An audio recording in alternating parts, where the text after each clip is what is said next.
प्रिय विद्यार्थियों नमस्कार। मैं सतीश जांगिनी व्याख्याता रसायन विज्ञान SMS साइंस स्कूल उद्योगवाटी ऑनलाइन कक्षा में आपका स्वागत है। देखो विद्यार्थियों, कल हमने पढ़ा था उपसंयोजक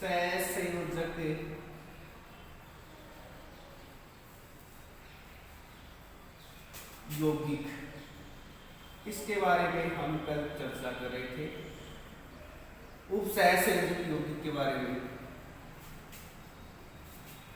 ये अपने 3 अंक का आता है। बोर्ड परीक्षा में 3 नंबर का है। इसमें एक तो 2 नंबर का क्वेश्चन आता है और एक 1 नंबर का क्वेश्चन आता है। देखो कल हमने इस चैप्टर की बात की थी। मैंने कल आपको सबसे पहले तो इसकी परिभाषा बताई थी कि उपसंयोजक यौगिक क्या होता है। कि वह यौगिक जिसमें उपसंयोजक बंध पाया जाता है उसे उपसंयोजक यौगिक कहते हैं।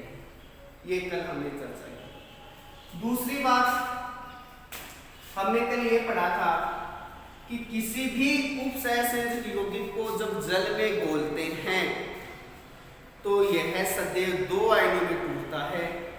एक आयन को कहा जाता है प्रति आयन और दूसरे आयन को कहा जाता है संकुल आयन। इसके बाद में हमने चर्चा की थी द्वितीय लवण। तो द्वितीय लवण के बारे में मैंने आपको कल बताया था कि 2 सामान्य लवणों के संयोग से जो हमें प्राप्त होता है उसे द्वितीय लवण कहा जाता है। फिर हमने उपसंयोजक यौगिक और द्वितीय लवण में दोनों में अंतर पढ़ा था कि उपसंयोजक यौगिक में तो उपसंयोजक बंध पाया जाता है जबकि द्वितीय लवण में आयनिक बंध पाया जाता है। द्वितीय लवण होता है वह अपने समस्त आयनों में टूट जाता है। उपसंयोजक यौगिक 2 आयनों में टूटता है, संकुल में प्रत्येक आयन में। तीसरी चीज पढ़ी थी कि उपसंयोजक यौगिक तो सभी का टेस्ट देता है। ये उपसंयोजक यौगिक तो सिर्फ 2 का टेस्ट देता है, प्रत्येक आयन का, संकुल आयन का, जबकि लवण सभी का टेस्ट देता है।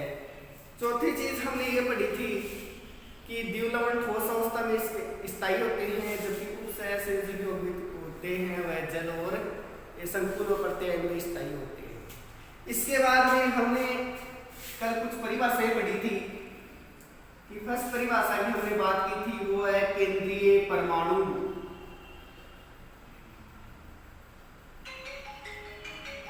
केंद्रीय परमाणु नंबर दूसरी परिभाषा बात की थी हमने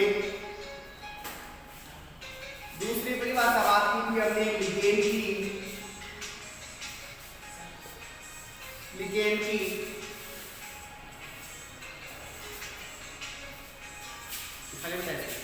लिगेंड की नंबर 3 परिभाषा की बात की थी हमने उपसंयोजक की संख्या की, या उसको कहते हैं समन्वयकता। चौथी हमने बात की थी, चौथी परिभाषा हमने पढ़ा था केंद्रीय परमाणु लिगेंड की उपसंयोजक संख्या की या समन्वयकता की। और चौथी परिभाषा हम पढ़ सकते हैं किसकी, वो पढ़ सकते हैं या तो प्रति आयन पढ़ सकते हैं, प्रति आयन की, या हमने एक परिभाषा पढ़ी थी ये समन्वय मंडल।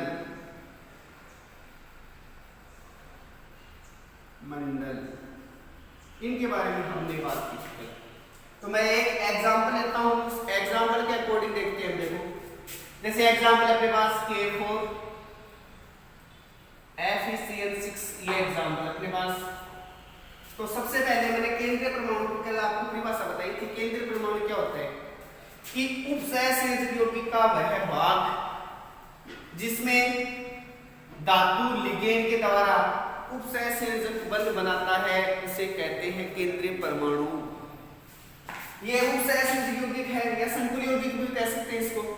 उसका वह भाग जिसमें धातु कौन है Fe, तो Fe क्या हो गया केंद्रीय परमाणु। इसके बाद में हमने बात की थी इसकी दूसरी परिभाषा कि लिगेंड इस केंद्रीय परमाणु वास्तव में है क्या। दूसरी परिभाषा एक तो ये होगी। अब आपको दूसरी परिभाषा ये कह सकते हो कि जो इलेक्ट्रॉन युग्म ग्रहण करता है उसे भी क्या बोलते हैं हम केंद्रीय परमाणु। तो बताओ कि कौन इलेक्ट्रॉन युग्म ग्रहण कर रहा है, तो ये भी केंद्रीय परमाणु है। दूसरी चीज लिगेंड, जो इलेक्ट्रॉन युग्म दान करता है उसे क्या कहते हैं, लिगेंड। तो यहाँ दान कौन कर आपको दिख रहा है, Cn, तो Cn क्या है, लिगेंड। या मैंने कहा था कल ही आपको कि केंद्रीय धातु परमाणु से जुड़ी हुई आयनिक स्पीशीज को क्या कहा जाता है, लिगेंड। तो ये Cn लिगेंड हो गया। फिर उप सहसंयोजक संख्या, समन्वय सत्ता या उप सहसंयोजक सत्ता एक ही बात होती है, वो मैंने कल आपको बताई थी कि केंद्रीय धातु परमाणु व लिगेंड दोनों को सम्मिलित रूप से क्या कहा जाता है, क्या कहा जाता है, समन्वय मंडल। क्या कहा जाता है, समन्वय मंडल। और समन्वय मंडल को किससे दर्शाते हैं, हमेशा स्क्वायर ब्रैकेट कोष्ठक से, ये समन्वय मंडल। अब अपने पास बच गया है परिभाषा किसकी, उप सहसंयोजक संख्या की। तो उप सहसंयोजक संख्या की परिभाषा क्या होती है, केंद्रीय धातु परमाणु से लिगेंड जितने बंध बनाता है वह बंध की संख्या क्या कहलाती है, उप सहसंयोजक संख्या। अब आपको दिख रहा है यहाँ कितने बॉन्ड बना रहा है, 6, तो ये 6 क्या हो गया इसकी उप सहसंयोजक संख्या।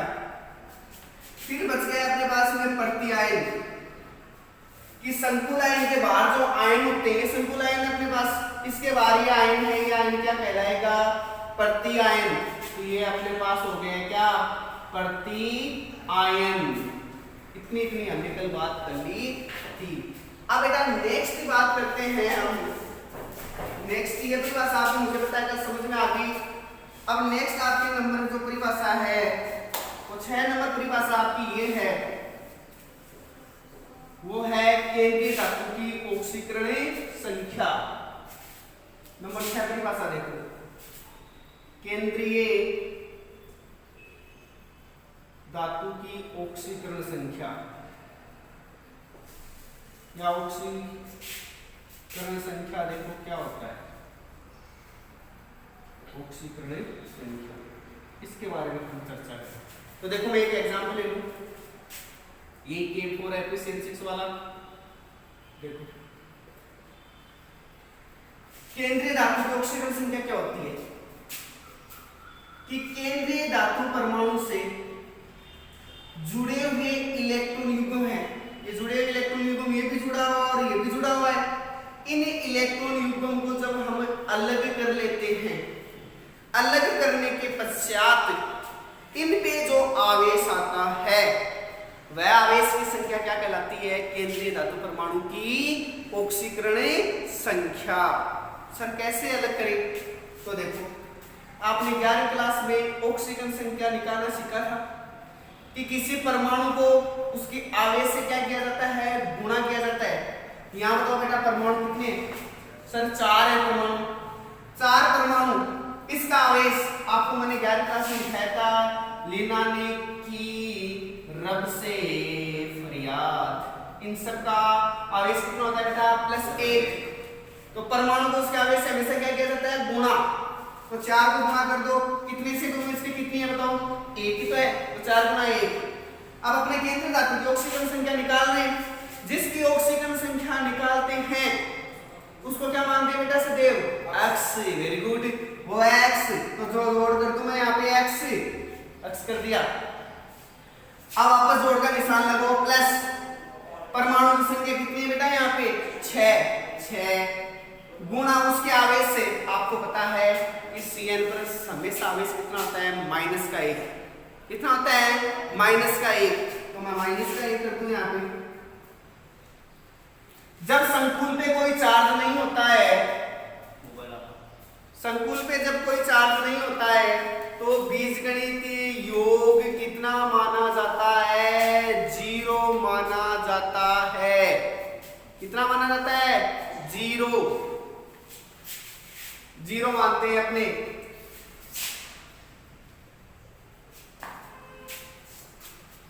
कितना मानते हैं, 0।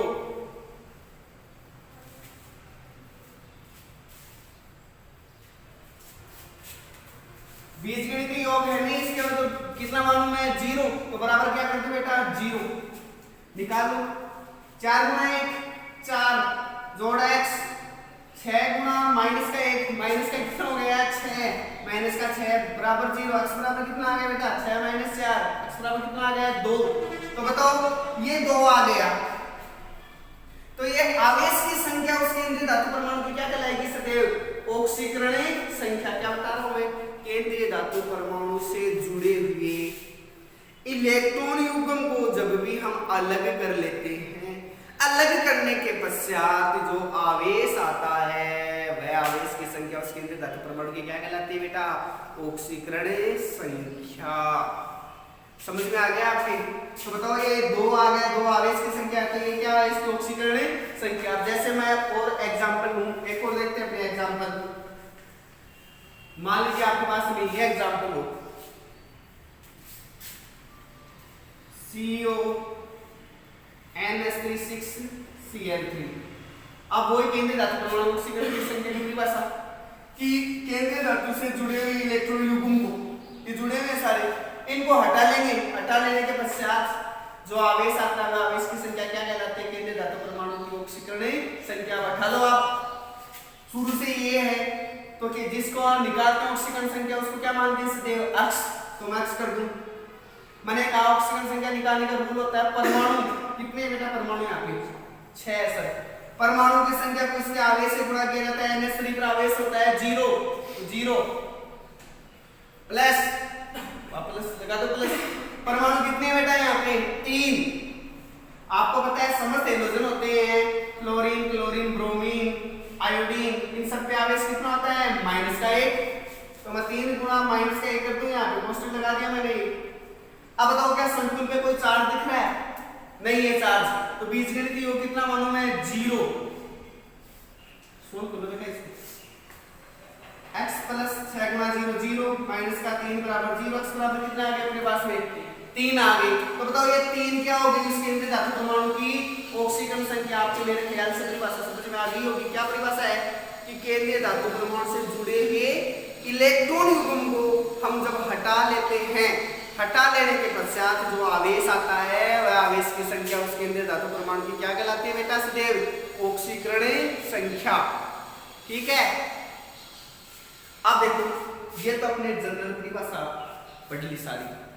सर हमने लिगेंड की परिभाषा पढ़ ली, केंद्रीय धातु परमाणु की परिभाषा पढ़ ली, हमने परिभाषा पढ़ ली समन्वय मंडल की, हमने परिभाषा पढ़ ली उपसहस्त्र संख्या की, हमने परिभाषा पढ़ ली प्रत्यय की, और हमने केंद्रीय धातु परमाणु ऑक्सीकरण संख्या इनकी सबकी परिभाषा देख ली।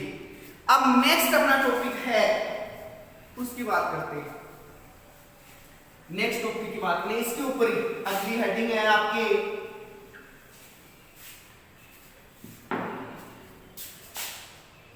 अगले हेडिंग आपके संकुल के प्रकार।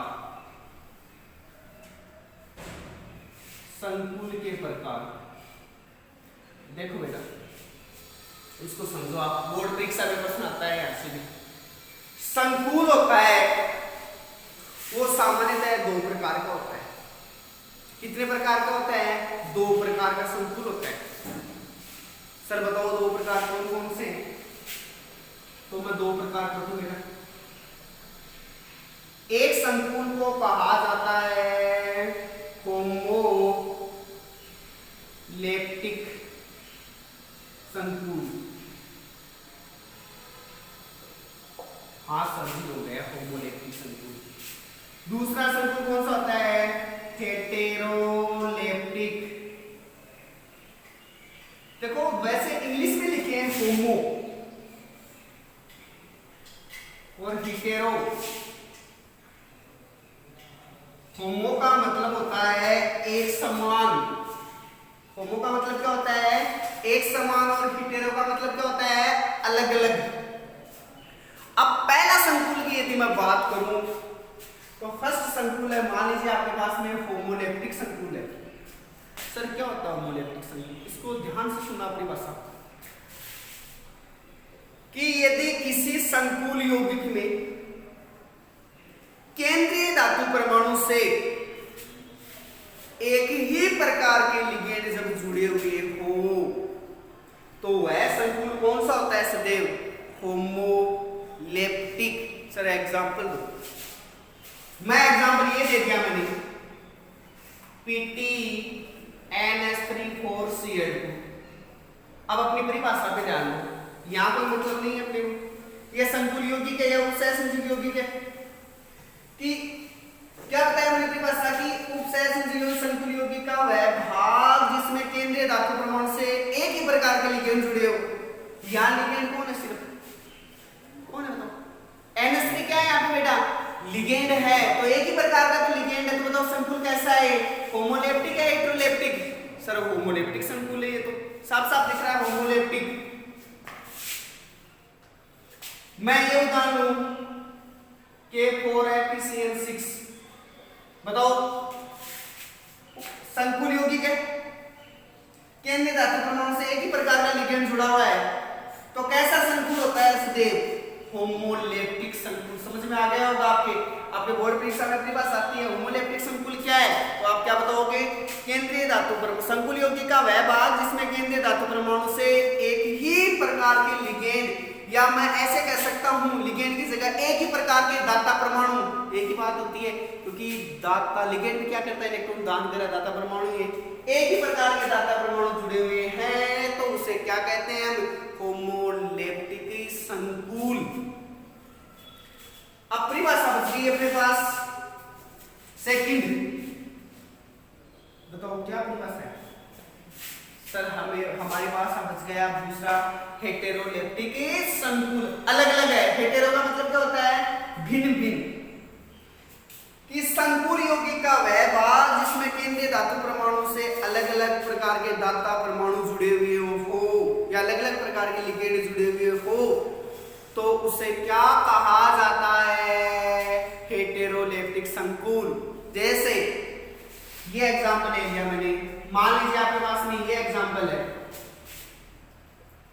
PTNS32Cl2Br2, ये कोई एग्जांपल आपके पास, देखो संकुल यौगिक का वह भाग, इससे मतलब आपको इससे मैं ये परिभाषा क्या कह रहा हूं, संकुल यौगिक का वह भाग जिसमें केंद्रीय धातु परमाणु से अलग अलग प्रकार के दाता समूह है। अब अलग अलग प्रकार के दाता समूह जुड़े हुए हैं, NH3 भी अलग प्रकार का दाता समूह है और Cl भी क्या है, अलग प्रकार का, तो बताओ होमोलेप्टिक हुआ है हेटेरोलेप्टिक, हेटेरोलेप्टिक संकुल हो गया है। बोर्ड परीक्षा में क्या होता है कि आपको एग्जांपल दिए जाएंगे, जैसे मैं एग्जांपल लिख के दे रहा हूं आपको, और उस एग्जाम एक बार प्रश्न आया हुआ 2016 में कि निम्नलिखित में से होमोलेप्टिक व हेटेरोलेप्टिक संकुल को अलग अलग कीजिए। तो देखते हैं, चलो एक एग्जांपल लेते हैं अपने, उस एग्जांपल की सहायता से हम होमोलेप्टिक और हेटेरोलेप्टिक संकुल का आपसे मैं खुद ही पूछता हूं कि कौन सा होमोलेप्टिक है कौन सा हेटेरोलेप्टिक है। देखिए मान लीजिए मैंने ये चार एग्जांपल लिख दिए, देखो जैसे मैंने लिख दिया FeCN6 3+, दूसरा मैंने एग्जांपल लिख दिया है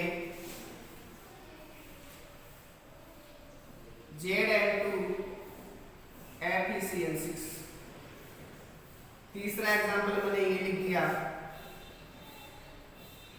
तीसरा एग्जांपल मान लीजिए आप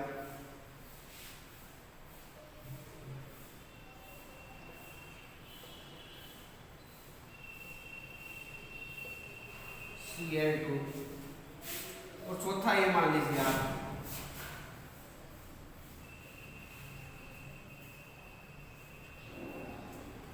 AgCl। ऐसे कोई एग्जांपल है, मान लीजिए ये कोई XYZ कोई एग्जांपल है।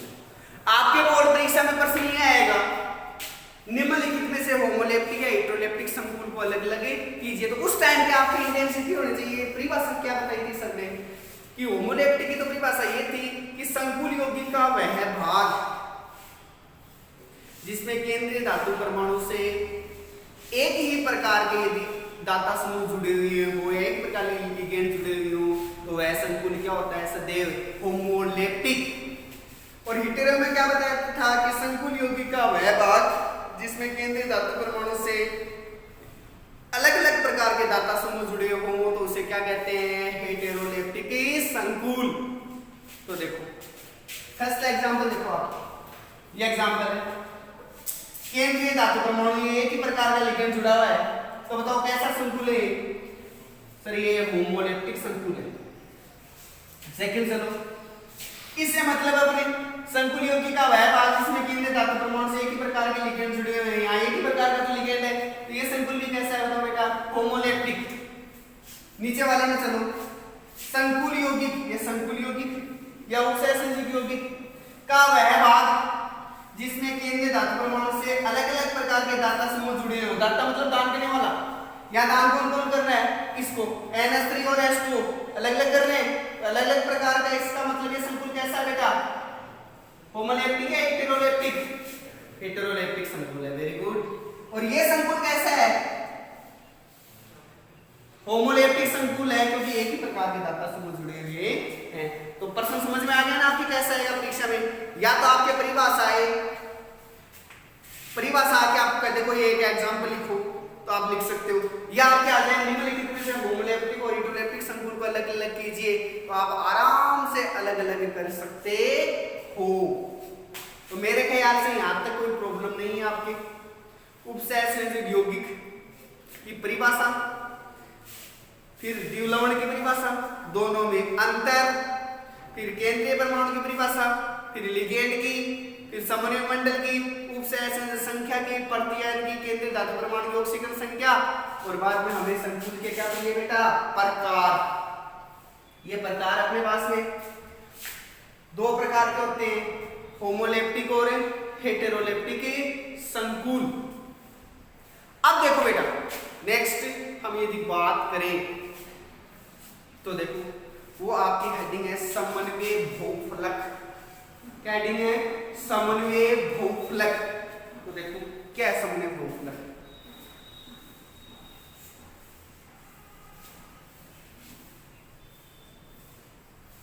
समन्वय बहुफलक, समन्वय बहुफलक, बहुफलक, इस परिभाषा को अपने को सीखना है। क्या समन्वय बहुफलक,